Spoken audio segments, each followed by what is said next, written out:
Tamulpur UCO bank শাখা আৰু care health ইঞ্চুৰেঞ্চৰ উদ্যোগত গুৱাহাটী মাৰোৱাৰী হাস্পাতালৰ সহযোগত আজি তামোলপুৰ ইউকো বেংক শাখাত এটি বিনামূলীয়া স্বাস্থ্য শিবিৰ আয়োজন কৰা হয়। বিনামূলীয়া স্বাস্থ্য শিবিৰটো আনুষ্ঠানিকভাৱে মুকলি কৰে তামোলপুৰ ইউকো বেংকৰ শাখা প্ৰবন্ধক বিচিত্ৰ নাৰায়ণ তালুকদাৰে। প্ৰায় শতাধিক ৰোগীয়ে আজি অনুষ্ঠিত হোৱা বিনামূলীয়া স্বাস্থ্য পৰীক্ষাত বিভিন্ন ৰোগৰ পৰামৰ্শ লয়। গুৱাহাটী মাৰোৱাৰী হাস্পাতালৰ পৰা অহা দুগৰাকী চিকিৎসক ডাক্তৰ হুমাউন আহমেদ আৰু ডাক্তৰ বিদ্যুৎ বিকাশ চৌধুৰীয়ে উপস্থিত থকা বিনামূলীয়া স্বাস্থ্য পৰীক্ষা শিবিৰটোত ৰোগীসকলৰ মাজত বিনামূলীয়াকৈ ঔষধো বিতৰণ কৰা হয়।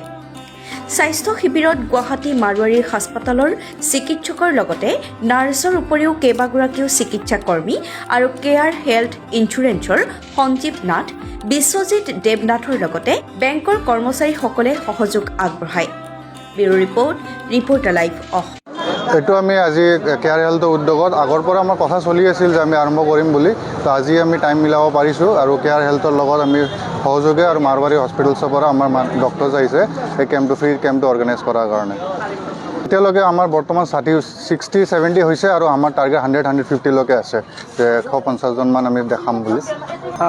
মেডিচিনৰ যি বেমাৰ কাৰ বিষৰ প্ৰেছাৰৰ এইবিলাক মেডিচিন দিয়া গৈছে আৰু যাৰ যি বেলেগ যদি কিবা অলপ ডাঙৰ আছে তেতিয়া আমি মাৰোৱাৰী হস্পিটেলত ৰেফাৰ কৰা যাব আৰু সেইটো কাৰণে।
Reporter live Assam.